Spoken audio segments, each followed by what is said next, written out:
I went to see the Odyssey yesterday, and it hit me in ways that I wasn't expecting.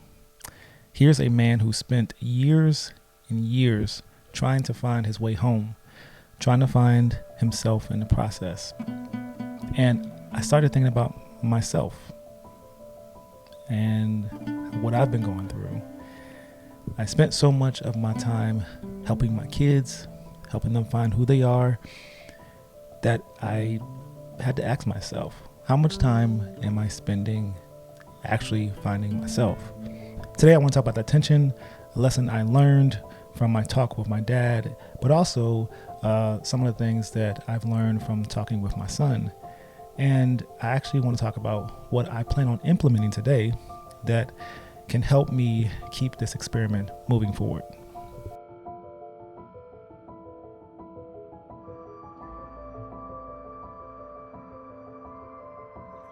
All right, so good morning. Hope you guys are doing well. Yesterday, I actually went to the movies. Just on a little bit of a whim. I had a little bit of time after ensuring I posted everything and did what I needed to do in the morning. And there was a showing at 11 o'clock for the Odyssey. And I was like, should I go? I hit up Chris. Chris wasn't awake, wasn't answering the phone. Because Chris is my movie buddy. And I ended up just saying, you know what? I know it's 10:45. I'm gonna leave, make it to this movie theater. Left, got to the movie theater, and man, incredible movie, and something that I needed to see at this particular time. I knew the story of the Odyssey. I heard it before. I hadn't dived into it though, and really understood what the story was about. But I remember a while back I was reading up on storytelling, and that was one of the main stories that a lot of films and stories of today are made of. And so when I was going in to read about that, I heard about the story of the Odyssey, but seeing the film and seeing how well Christopher Nolan put that film together, it was amazing. It was amazing. Good morning. How you doing? I'm good. But one of the things that really interests me and why I feel like it was something that I needed to see now is because the story of the Odyssey and the story of Odysseus is very similar to what I've been experiencing. And the storyline and everything he went through and stuff to get back home is the perfect almost analogy for what I'm sort of dealing with here. So finding his identity, all that stuff, it was all in that film. And so seeing the experiment that I'm going through right now being reflected in film form and being told in this story was amazing to see. So we'll talk about that a little bit today. There's some things that I do want to get to in today's topic. We had a comment about parenting and how that affects me, or how my identity is affecting my parenting, right? And I've talked about that before as far as raising someone. I think that the quote I said was the difficulty of raising others while you're still raising yourself. And in a sense, until I am super clear on that, I'm still trying to understand who I am. So how is that difficult? How difficult is that to understand who you are, but also try to get someone else to understand who they are, and guide them in that way? So I think that was a great question, and I think that's definitely something we need to talk about and get into as far as parenting. Today I'm gonna implement a couple of things into my guardrails to help me out this week and moving forward. But I'm not going to implement everything. I think I'm going to slowly integrate these things into my schedule and my life. And I have time. have time. So let's get to work. All right, the Odyssey. Oh man, if you haven't seen the Odyssey, I think you need to go see this movie immediately. One, I didn't really know too much about the Odyssey before seeing the film. I did know, however, what the film was about. I didn't know that so many stories that we've seen or experienced in the movie theaters came from that story. When I was researching and going through like the phase of like just going through the phase of storytelling and working on my short films and stuff. If you didn't know, I filmed two short films. One of them is called Mism, and the other one is called Transcend. And during my second film, I remember before I started writing it, I wanted to really understand storytelling and how to tell a story. But I've came to understand that a lot of films and a lot of stories take from the Odyssey, the journey of the Odyssey, and the storyline of the Odyssey, and they use that as pretty much like a benchmark of how stories should be told. And when I tell you, it's definitely the story of all stories. One, I love Christopher Nolan, just the way he attacks film, and he uses the concept of time to put emphasis on the character, or even put the character in a constant state of tension. And you see that reflected within this film, because this film is another film about time, right? He spent 20 years away from home, 10 of those years in war, and the other 10 years trying to find his way back from the war. And this film, I mean, the way he does things, the way Christopher Nolan does things, he loves to tell multiple storylines at the same time and give you bits and pieces of those storylines as the movie goes on. And he does it in such a brilliant way that it really told the story in ways that you don't see a lot of times. A lot of stories are told from beginning to end. He tells stories in pieces, and sometimes you start at the beginning, sometimes you start at the end, sometimes you start at both the beginning and the end. And it's amazing just seeing that film. But I think just on reflection on the story itself, it is a story of a man who spent years trying to find his way home, trying to find himself. That just sitting there and watching the film, of course I was in awe of like the filmmaking, but I was also in awe of the story. And as I started to understand the story a little bit more as it was going through, I started to see myself more in the character. And I think this story is designed for you to see yourself within the character, but the fact that he lost himself and he spent his time trying to get back to where he was supposed to be. And there was a very special scene right before he left Cersei's.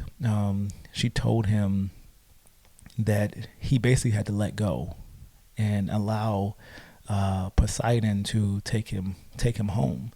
And that was just a incredible story. It was also a great father and son story. So I'm planning to take myself and my father-in-law, as well as my son and my dad, to go see it. Hopefully we can go see it this week. But there's a parallel there between the search for myself and the search that he had in himself during his journey and during his Odyssey. Ironically, it's been about 10 years since I left the engineering field.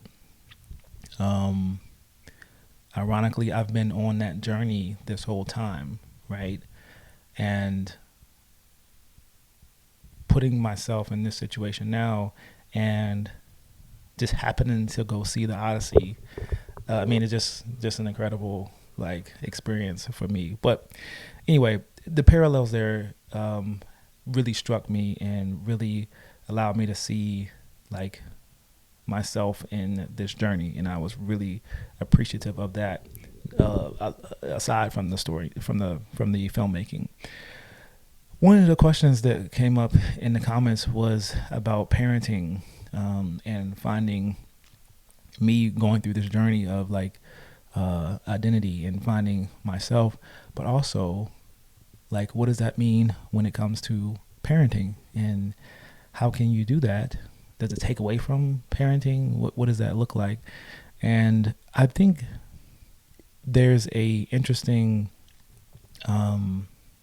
there's something I said a long time ago about sometimes it's being difficult to raise yourself or raise your kids while you're also raising yourself, or learning who you are.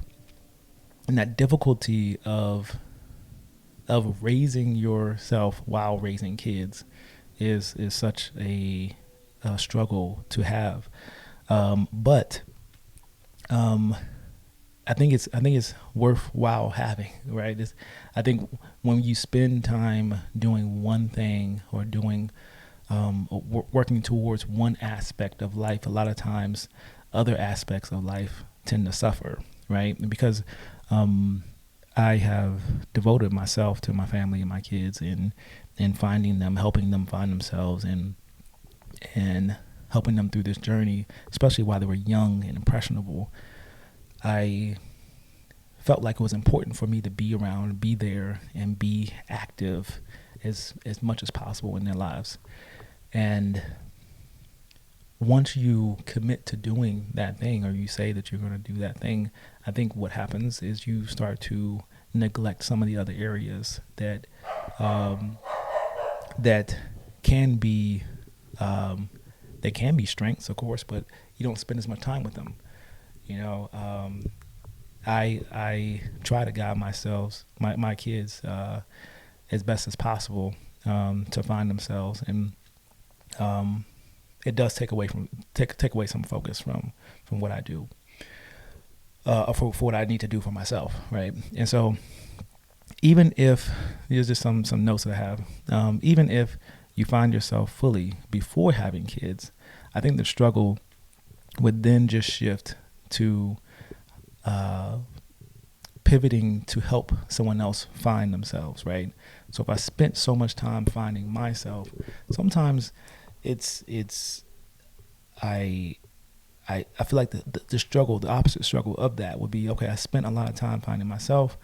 I know who I am, but now I have to learn how to help someone else find themselves, right? I need to help someone else or coach someone else to do that. And sometimes you may find yourself not having the capacity to do it. Sometimes you may find yourself not having the patience to do it, right? Because you've lived it and you've been through it. But I definitely have quite a bit of patience with myself, in a sense. But I have the world of patience for my kids and their experiences, and allowing them to go through it, and learning and helping them through it, guiding them through it with just information to help them make the decision on their own, not make the decision for them. And I think the more you invest in one, the more the other one naturally fades. And it's not failure, it's a trade-off. So even with me going through this experience of saying, okay, I'm going to dedicate this time to find myself and find my identity, there's a trade-off there, right? And what is that trade-off? I mean, there's time that I'm spending here doing this versus spending with my kids, spending with my family, spending in other areas of my life. But I do feel like this is pertinent and important for me to do at this very moment. But there is a trade-off to everything.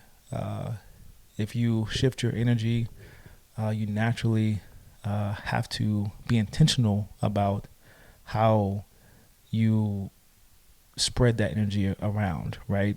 And so for me, I think that's why it's important for me to start being more of a steward of not just myself, but also of my surroundings, being a better steward in those areas, right? So if I'm going to dedicate myself and my time to this, finding my identity, finding myself, then I need to make sure that I'm properly doing it and I'm properly stewarding the other areas and intentionally spending time in those areas so that they don't just fall by the wayside, right?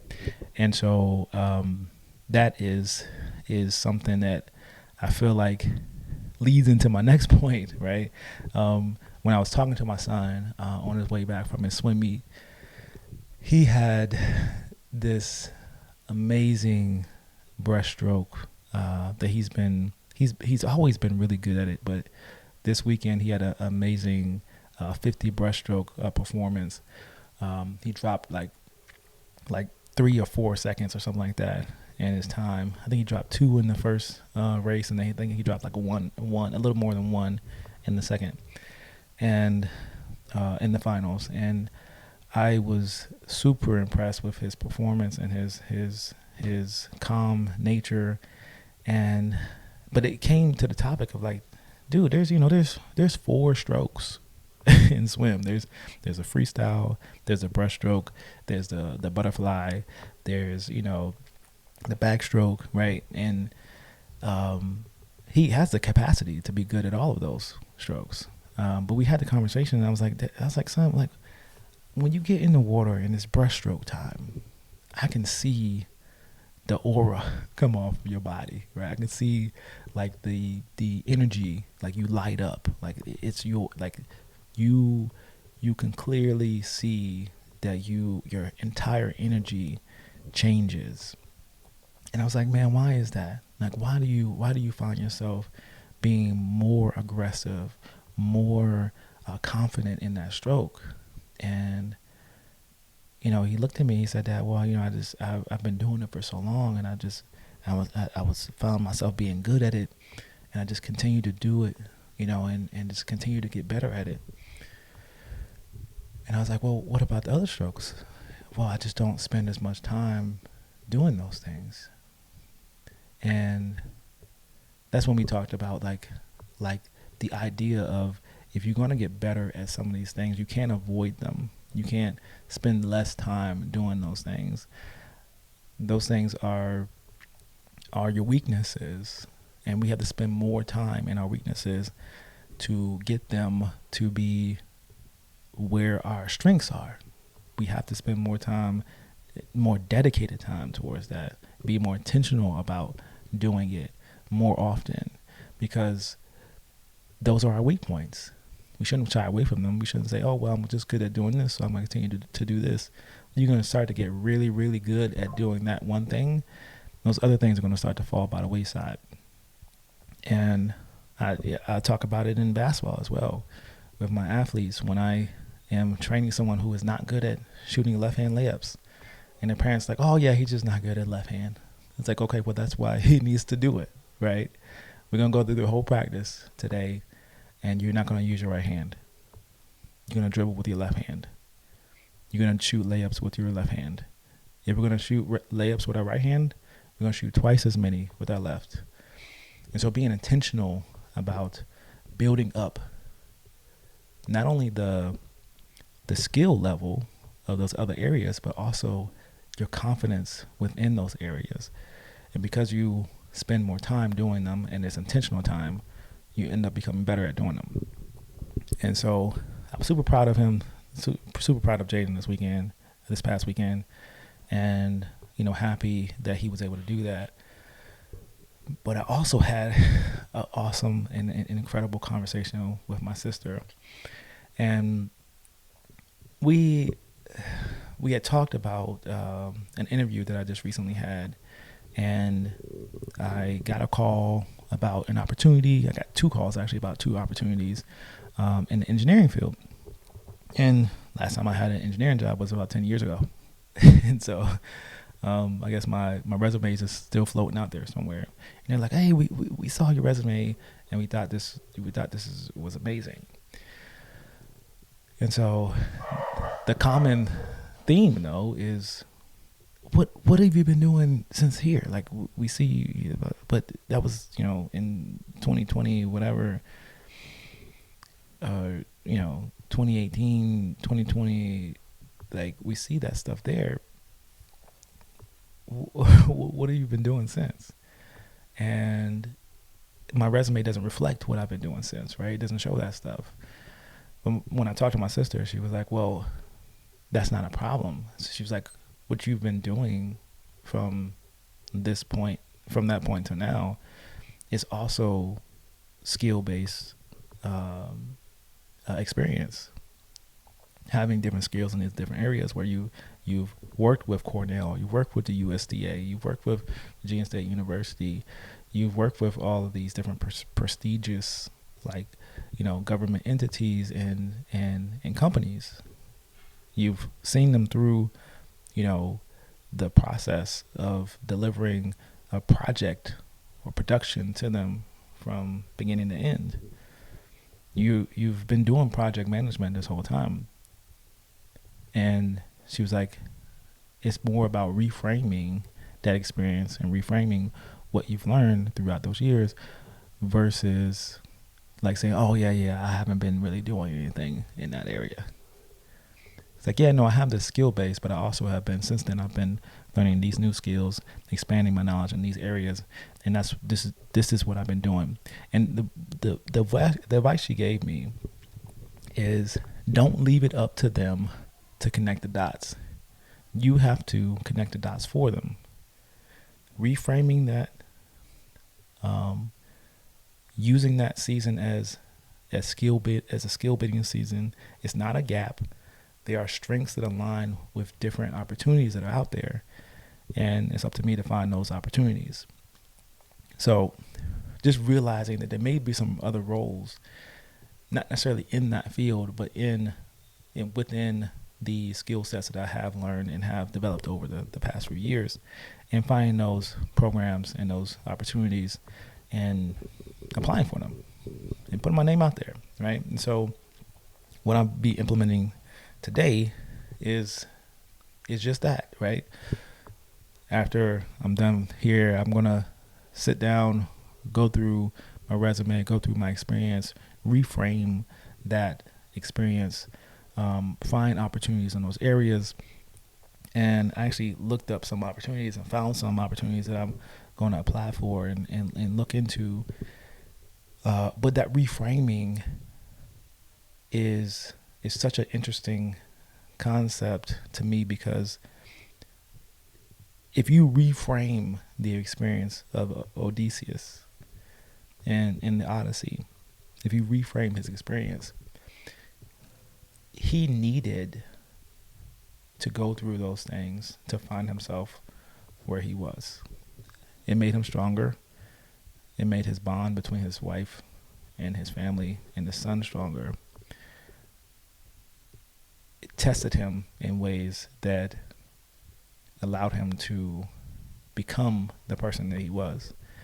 And his name was well known.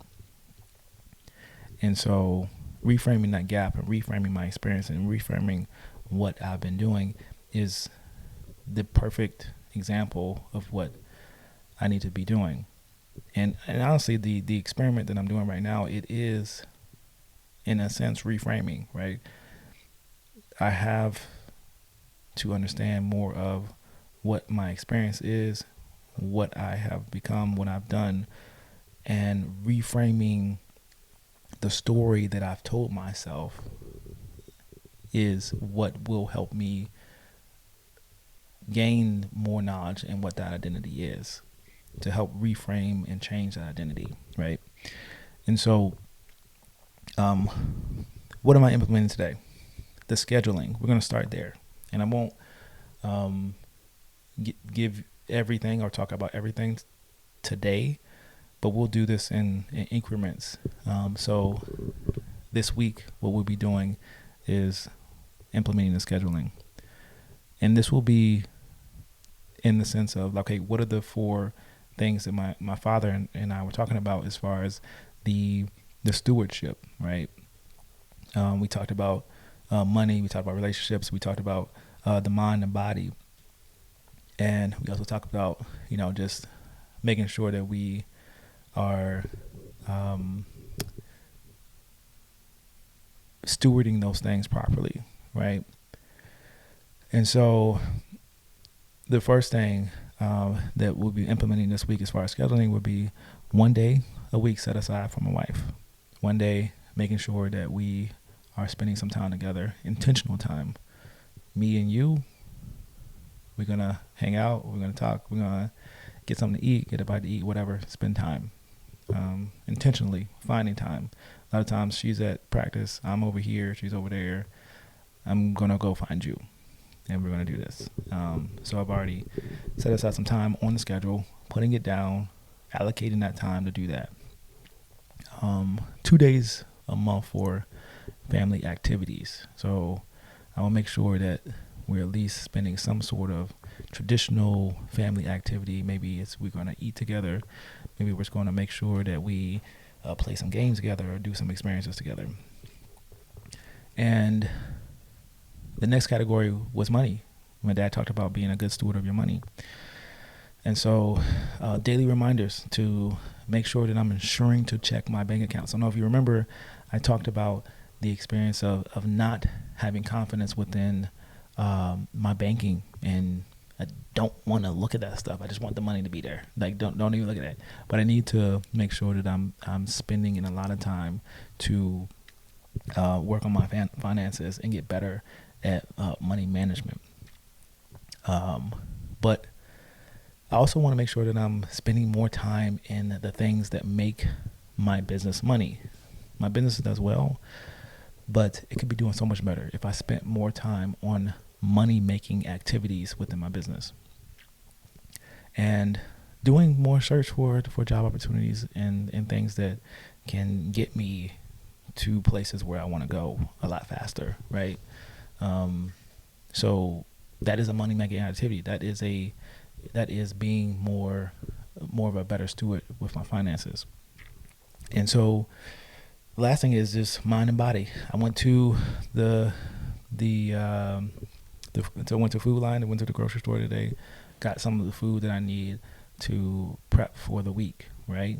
Making sure that I'm eating good, eating consistently, eating healthier, right? Taking care of my body, going on my walks. I will continue to go on my walks. I do want to add in some sort of physical activity. So maybe I alternate the walks, but I think I need the walk every day. But I do want to add in some push-ups, pull-ups, and things like that can help build my body and build my physique as well. And I think that is something that if you're ever in a rut or if you're in a situation where you feel like you need to do more or be more, or like a lot of times starting with the physical is going to be very key. Starting to move your body, starting to work out, consistently doing those things, that's going to immediately spark that feel of I'm getting better with this simple task. It doesn't have to be anything crazy. Again, I'm walking. I can run. I can do all the things, but I've decided that walking is something that I know that I can do consistently. And building that confidence up through doing something consistently without fail. It's very easy for me to get up and say, I'm going to go walk. Very easy. A lot more difficult to say, hey, I'm going to get up, I'm going to get my clothes together, I'm going to hop in the car, I'm going to drive to the gym, I'm going to work out for an hour, and I'm come back home. Like, it's very difficult to do that. Or more difficult to do that. Not very difficult. It's easy, but it's more difficult. There's more resistance between you and that thing. And so offering is least resistance between those things as possible. It's a great way to get started. So I'll close with these couple of statements here. So I do want to talk about the search for self and the responsibility to others to always pull against each other. The goal is not balance, but the goal is to be intentional. And what's interesting is I started a program called Balance, a while back, and I wanted to, teach people balance between this and that, and your school and your sports, but I think the right word there is to be more intentional. it's very hard to have balance, because you'll be pulled in this direction, you'll be pulled in that direction. When you're putting your emphasis on one thing, the other thing is not being tended to. But you do get some sense of balance by having intention within your time and your framing, your scheduling, and how you do these things. So how this actual schedule plays out, you'll see that in the next video, as far as like just what I've been able to gain from that. But a couple of key things that I've implemented already is just time to film this video, edit this video, and post it the next day. That's one thing that's been helpful. Before, I was doing it like the same day, but also allotting time before I go to bed to do things like do healthier things. I didn't talk about this as well. I haven't been doing any alcohol, as far as trying to get myself to go to sleep with those alcohols at night. I've been using a cherry tart extract. It's like a concentrate of cherry tart, and I've been mixing that with just water and no sugar, nothing in there, just water and a couple tablespoons of cherry tart extract, and I just drink that before I go to bed. And it's said to help calm and soothe you, and it's been working so far. But trying to replace those bad things with healthy habits, and keep my mind and body clear. So that's been awesome to do. But I think we have to be more intentional about our time and the way we spend our time. And starting with scheduling, starting with making sure that I have those things scheduled out and on my calendar is, I think, the best place for me to start. And doing those things consistently, having them in, will build my confidence in those areas, which will also help me tell the story to myself of hey, you can do these things consistently. And telling myself those stories and understanding that I can do those things consistently, in return, reflects in my identity and who I identify as. So I hope this helped. I love the comments. I appreciate you guys, reaching out and talking to me in the comments below. If you have any questions, please feel free to ask them. Also, if you have anything that you want to add, like if it's advice, I would love to hear the advice. What are some experiences that you've been through, right? This is an open conversation, and it's an open journey for me, and hopefully for you as well. I'll see you guys in the next one. Peace.